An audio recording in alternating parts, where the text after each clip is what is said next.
Good day, everyone. I am Maria Fidelar, Bachelor in Secondary Education, major in English. For today's session, we are going to talk about or discuss about the philosophy of law. So, in order to begin our discussion, let us first define the philosophy of law. So, philosophy of law or jurisprudence is a branch of philosophy that deals or explore the fundamental nature of law, its relationship to morality, politics, and society, as well as its values and principles that underlie legal system. So basically, it is the deep thinking about what law truly means and how it reflects or how it fits within our ideas of what is right and wrong, the government, and also the society. Now we are talking about law. But what is law truly means? So accordingly, law is a set of rules and regulations that created and enforced by a country, state, and other governing authorities. So law are designed to maintain social order, protect individuals' right and freedom, and also to promote fairness and justice.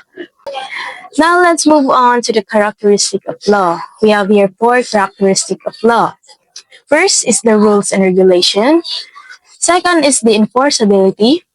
Third is the universality. And lastly, the fourth is the sanctions.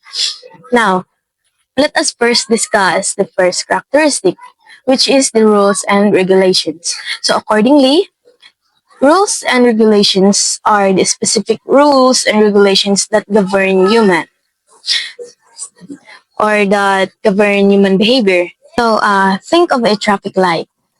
They are rules that tells us when to stop and go, keeping everyone safe on the road. In schools, there are also rules like attendance or rules about attendance and behavior, like showing up on time and being respectful so that everyone can learn together. So another is when you rent an apartment or in your boarding house, there are also rules about noise and trash. So, by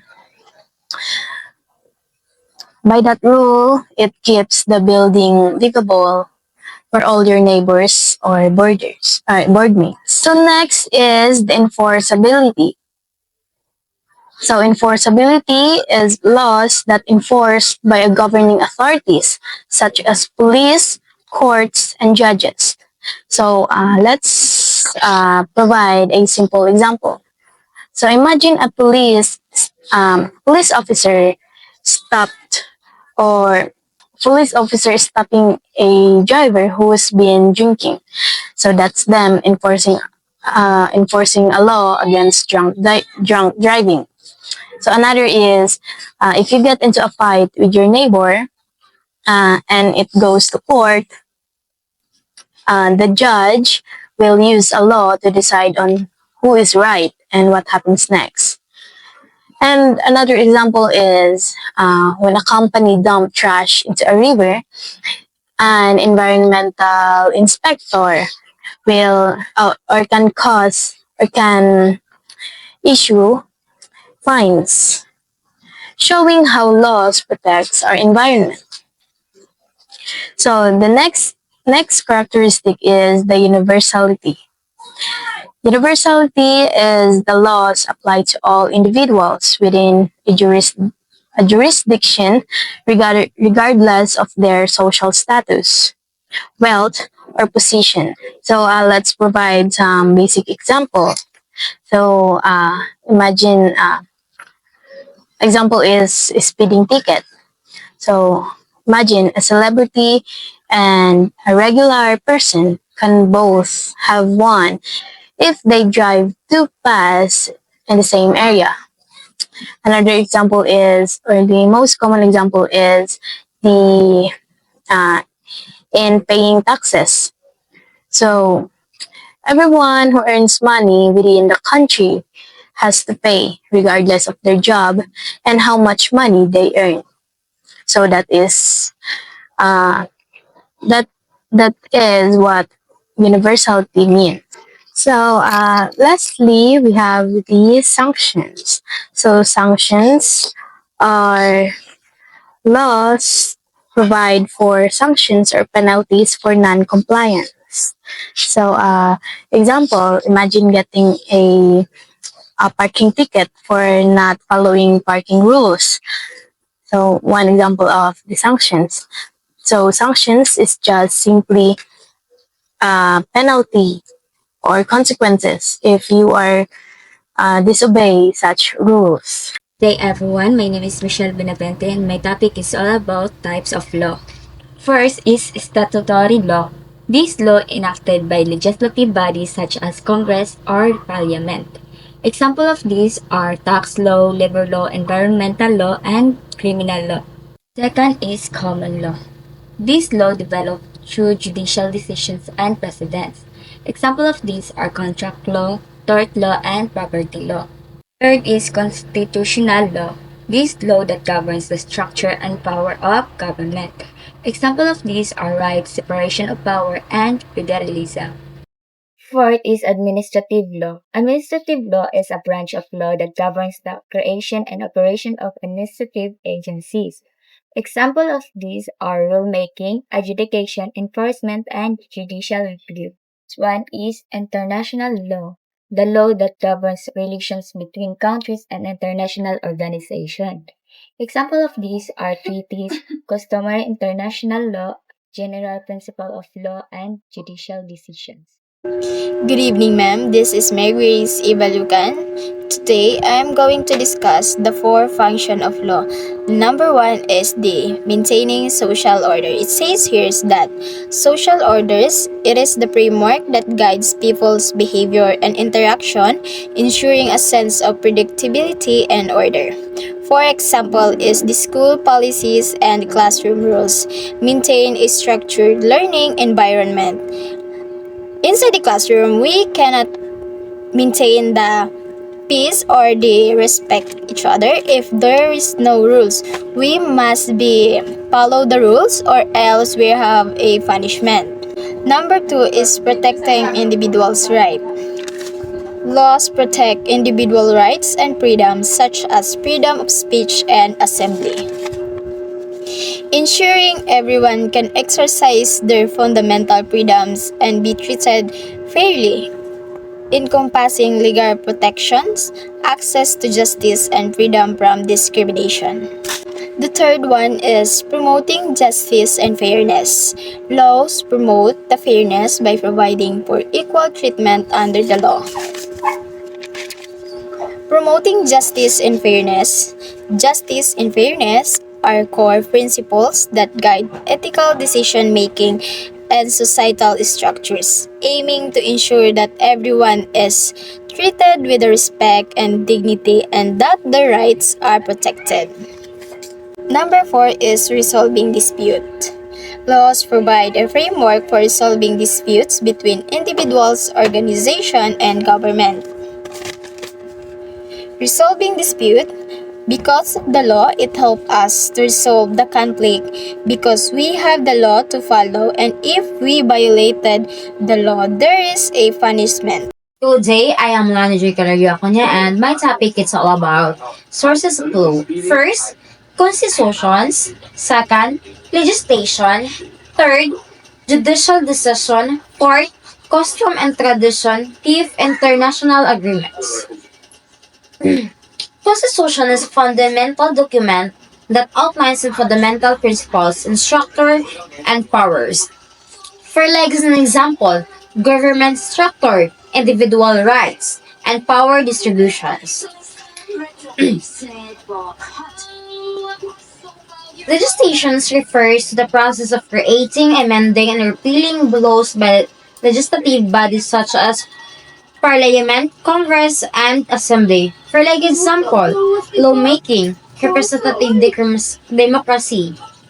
A judicial decision, also known as a court decision and fundamental, is the outcome of legal case heard. For an example, interpretations for laws, resolution dispute, Customs tradition establish practices, behaviors, and beliefs of past. For an example, long-lasting practices, culinary traditions. Hi everyone, my name is Nika Aral Kazarin and I will going to discuss the justice system of the Philippines and structures of the justice system. What is the justice system of the Philippines? The justice system of the Philippines is a complex network of institutions and processes designed to uphold the rule of law and to ensure justice for all citizens. The justice system is important because it protects innocent convicting criminals, and fair treatment for all citizens, and to maintain peace and order. Second is the structures of the justice system. Number one is the Supreme Court. Supreme Court in the Philippines is also known as the Kataas-Taasang Hukuman or Korte Suprema. It is the highest court in the Philippines and responsible for interpreting the institutions and law. And the Supreme Court is consists of Chief Justice and 14 associate justices. Number two is the Court of Appeals. The Court of Appeals is a vested with the power to ensure to review all final judgments, the final judgments, decision, and constitution and order for regional trial court. Third is the Sandigan Bayan. The Sandigan Bayan is a special court in the Philippines that has a jurisdiction um, for criminal and civil cases. Some example of cases include misuse of funds, bravery, and other offense committed by public figures. Last is regional trial court. Regional court is a second level of trial court in the judicial system, handling a wide range of cases, including serious crimes, and it is the highest trial court in the province. And that's all. Thank you. Good day, everyone. I am Noraline Dickey, and this is the continuation of Nika Alcazarin's report about the justice system in the Philippines. So, number 5 is the Metropolitan Trial Court has jurisdiction over civil and criminal cases in metropolitan areas. So, the Metropolitan Courts are the first level courts in the Metropolitan Manila area, similar to municipal trial courts in cities outside of Metro Manila and municipal trial courts in the municipalities. These courts have jurisdiction over various cases, including violation of city or municipal ordinances, and criminal cases, and where the penalty does not exceed 6 years of the imprisonment regardless of the fine or other penalties. Number 6 is municipal trial courts. Has jurisdiction over civil and criminal cases in municipalities. In the Philippines, judicial system, a municipal trial court or MTC is a first level court that handles cases with a specific municipality. They have jurisdiction over minor criminal offenses, violation of local ordinances, and civil cases involving small amounts. So number 6 is Sharia court. Sharia courts has jurisdiction over cases involving Islamic law. So Sharia courts, which fall under the administrative supervision of the Supreme Court, handle cases involving Muslim customary and personal law, but not criminal law. They have jurisdiction over personal, family, and property, relations, and commercial transactions involving Muslim. And that's all. Thank you. The Bill of Rights in the Philippines is outlined in Article 3 of the 1987 Philippine Constitution. It's a comprehensive set of 22 sections that guarantee various civil liberties and rights to citizens, including right to life, liberty, and property. No person shall be deprived of life, liberty, or property without due process of law. nor shall any person be denied the equal protection of the laws. For example, right to life, a government ensures that its citizens are protected from violence, murders, and threats to their survival. For example, laws against homicide and emergency medical services for all citizens uphold the right to life. Right to liberty. Individuals have the freedom to express themselves, practice their religion, and make personal choices. For instance, a person can choose their career, travel freely, and participate in political activities without unjust restrictions. Last, right to property. People can own, use, and control their possessions, such as land, business, and personal belongings. For example, a farmer who legally owns a piece of land has the right to cultivate crops and sell them without interference as long as they follow the law. Next is right against unreasonable searches and seizures. The right of the people to be secure in their persons, houses, papers, and effects against unreasonable searches and seizures shall be inviolable. For example, a police officer suspects that a person is involved in illegal activities. However, instead of obtaining search warrant based on probable cause, the officer enters the person's house without permission and starts searching through their belongings. In case the search would likely be considered unconstitutional and any evidence obtained could be included from court under the exclusionary rule because the officer violated the individual's Fourth Amendment rights. However, if the officer had obtained a valid warrant or if there were exceptions such as imminent danger or consent, the search would be legal. Lastly, the right to privacy. The privacy of communication and correspondence shall be inviolable, except upon lawful order of the court or when public safety or order requires otherwise.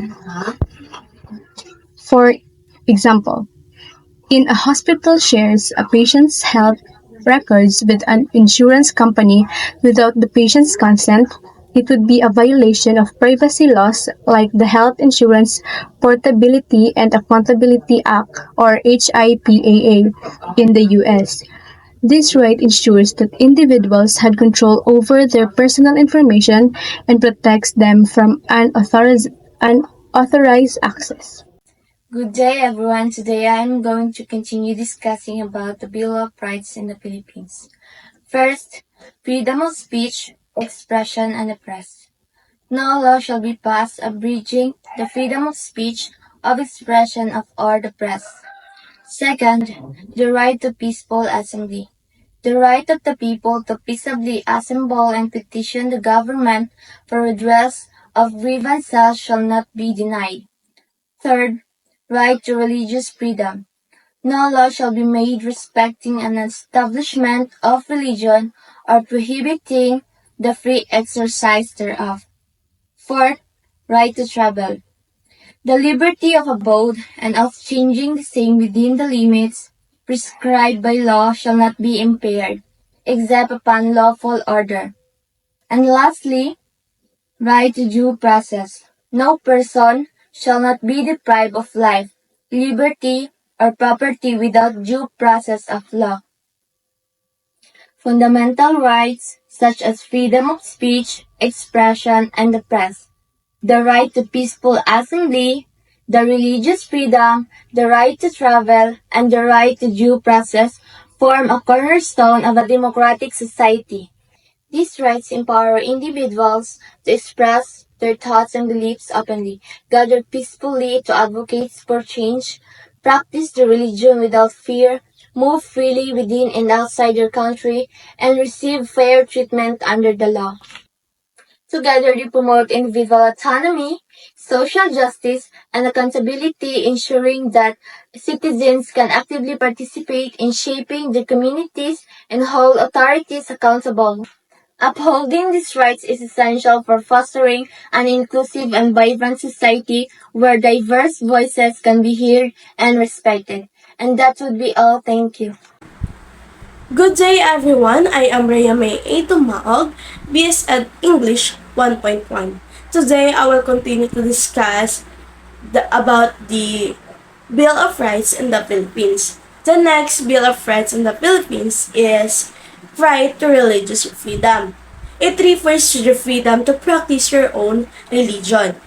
A person can practice any religion they choose without fear of persecution or discrimination.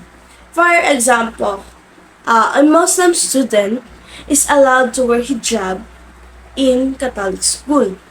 And another example is a Christian employee is given a time off on weekends to attend church services. The next Bill of Rights is right to travel. Freedom to travel anywhere as long as it is not threat to national security or public health. For example, a citizen have the right to travel within the Philippines or abroad as long as, like what I have said, they are not threat on national security or public health. And the next right is right to due process.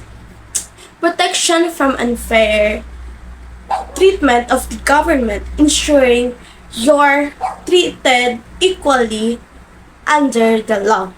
For example, a student accused of cheating is given a chance to explain themselves and appeal on decisions. And the next is there are rights against double jeopardy.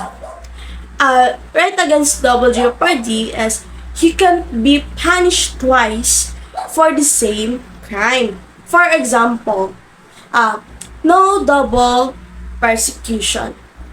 A person can be persecuted twice on the same offense. And the next is right against ex post facto law. Laws can be applied retroactively to punish a person, punish you for something that was done legal when it is committed. For example, a person is not punished for an act that was not crime when it was committed.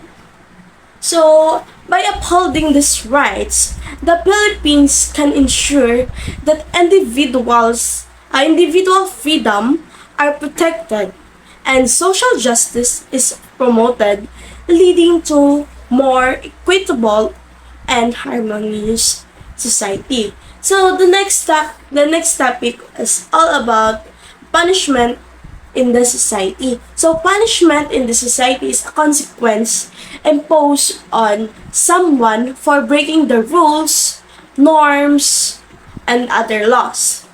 For example, the punishment example is imprisonment, fines, and probations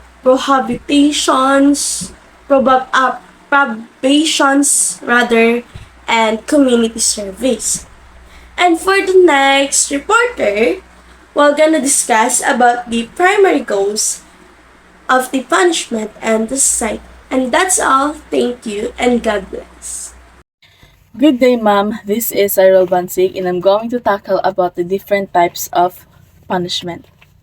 So the first one is capital punishment or the death penalty imposed for severe crimes.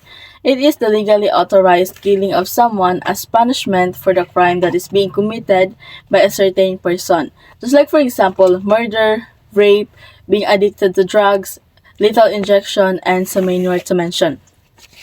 The second one is imprisonment or the confinement in a prison or jail, or the act of putting somebody in a prison or another place from which they cannot escape. So the state of being there serves as a punishment after they've committed a crime or break and did not follow the rules. So the third one is fines or monetary penalty imposed as punishment for violating a rule or law. So the purpose of this serves as a deterrent to future violations and can be also used to compensate for damages caused by the offense. This is the continuation of several basic reports. Community service involves offenders performing work that benefits their community. These could include tasks like cleaning parks, assisting at charities, or working on environmental projects. It's designed to be a rehabilitative measure, fostering a sense of responsibility and contributing to society.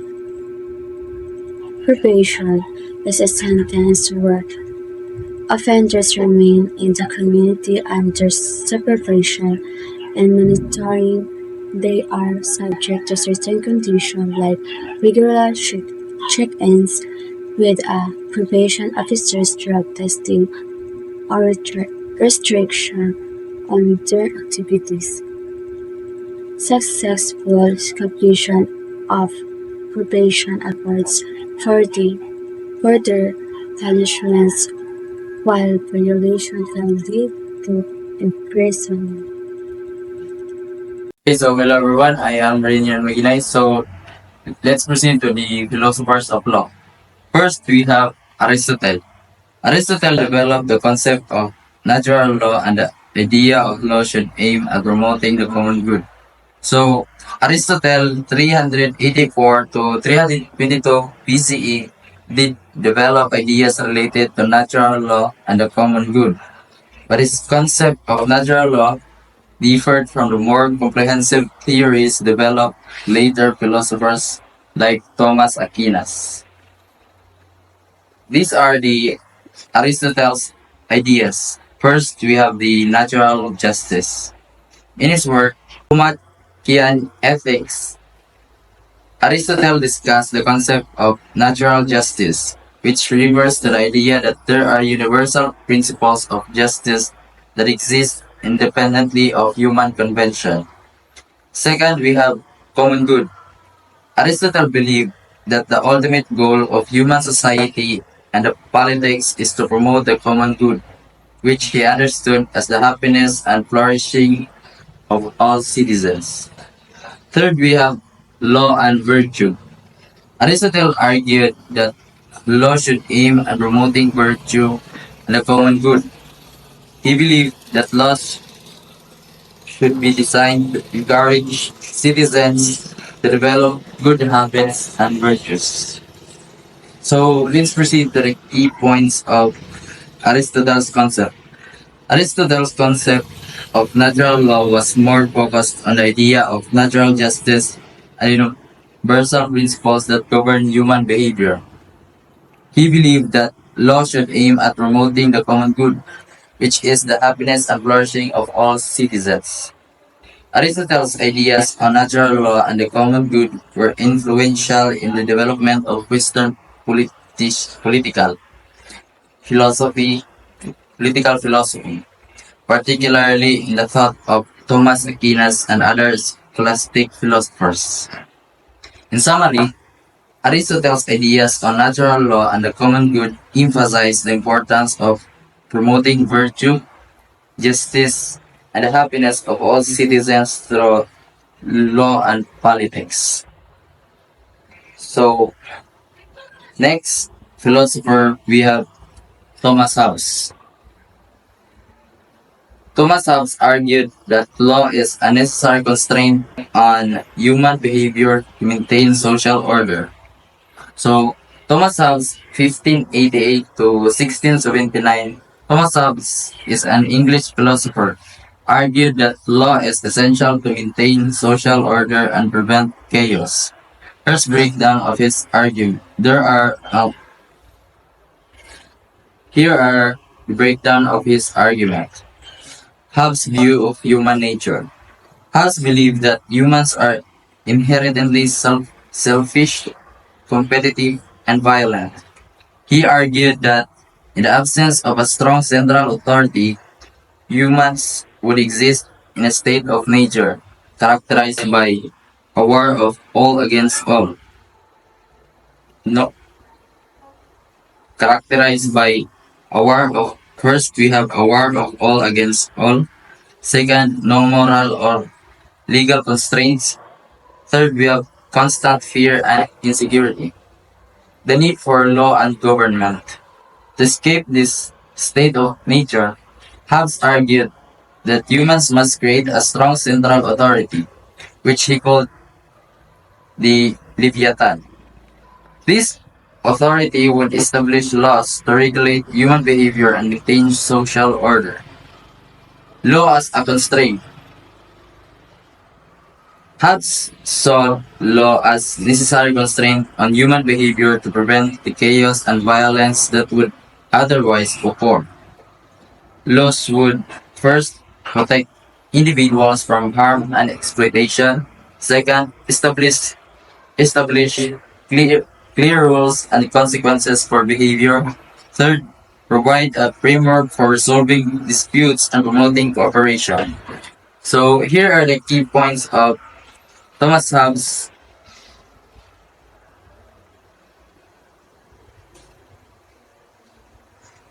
argument. Hobbes believed that humans are inherently selfish. Hobbes believed that humans are inherently selfish and violent, requiring a strong central authority to maintain order. Law is necessary to constrain human behavior and prevent chaos. The primary function of law is to protect individuals and promote social order. Hobbes' ideas on law and government have had a significant impact on Western political philosophy, influencing thinkers such as John Locke and Jean-Jacques Rousseau. Next philosopher we have Immanuel Kant. Immanuel Kant developed the concept of categorical imperative, which hold that moral principles should be universal and apply to all individuals equally. Immanuel Kant, 1724 to 1804. He is a German philosopher, developed the concept of the categorical imperative, a central idea in his moral philosophy. So, what is the categorical imperative? Kant's categorical imperative is a moral principle that is, first, universal. Universal means applies to all individuals equally, regardless of their personal desires or interests. Second, we have absolute. Absolute means binding and obligatory without exception or condition. Third, we have objection. Objection for Immanuel Kant means based on reason, rather than personal opinion or cultural variation. The formula of this categorical imperative. Kant formulated the categorical imperative in several ways, but most well known is act only according that maxim whereby you can at the same time will that it should become a universal law. In simpler terms, only act in ways that you would want everyone else to act in similar situations. So here are the key principles of Immanuel Kant concept. First, we have respect for autonomy. Treat individuals as ends in themselves rather than means to an end. Second, we have universality. Moral principles should apply equally to all individuals. Third, we have reversibility. Reversibility. Consider whether you would what. Third, we have reversibility. Consider whether you would want others to act in the same way if the situations were worse. So here are his implications. Kant's categorical imperative has far-reaching implications for moral decision making. First, we have moral absolutism. Moral absolutism, certain actions are inherently right or wrong, regardless of context. Second, we have respect for human dignity. Treat individuals with respect and dignity, regardless of their actions and circumstances. Third, we have universal moral principles. Moral principles should be based on reason and apply universally, rather than being relative or subjective. Kant's categorical imperative remains a foundational concept in moral philosophy, influencing many areas of ethics, politics, and human rights. The last philosopher we have John Rawls.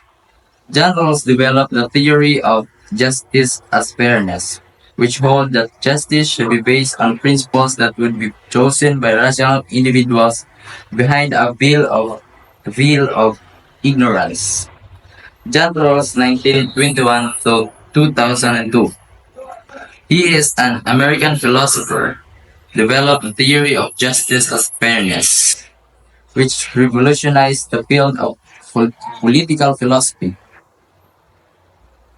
Justice as fairness.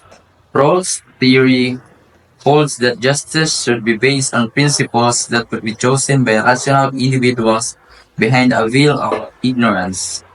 This thought experiment is designed to ensure fairness and impartiality. The original position. Rawls asks us to imagine the hypothetical scenario where rational individuals gather to choose the principles of justice for the society. These individuals are first rational. Rational means they act in their own self-interest and make decisions based on reason. Next, we have behind a veil of ignorance. This means they are unaware of their own personal characteristics, such as their social status, wealth, race, or gender. The veil of ignorance. The veil of ignorance ensures that individuals choose principles of justice based on fairness and impartiality rather than self-interest or bias. It eliminates bias. Okay, so the veil of ignorance. The veil of ignorance ensures that the individuals choose principles of justice based on fairness and impartiality rather than a self-interest or bias. It eliminates bias. Individuals cannot choose principles that favor their own interest or group. Promotes fairness. Individuals must consider the perspectives of all members of society. The true principles of justice. Rawls argues that rational individuals behind the veil of ignorance would choose true principles of justice. First, we have the liberty principle. Each person has an equal right to basic liberties, such as freedom of speech, assembly, and conscience. Second, we have the difference principle. Social and economic inequalities are only justified if they benefit the least advantaged members of society. Implications. Rules, theories of justice as fairness has far-reaching implications. First, we have distributive justice. Society should distribute resources and benefits in a way that benefits the least advantaged. Second, we have fairness and impartiality. Justice should be based on principles that are fair and impartial, rather than self-interest or bias. Third, we have human dignity. The theory recognizes the inherent worth and dignity of every individual. So, rules theory has had a significant impact on political philosophy, influencing debates for distributive justice, human rights, and social justice. Okay, so that's all for my part. Thank you.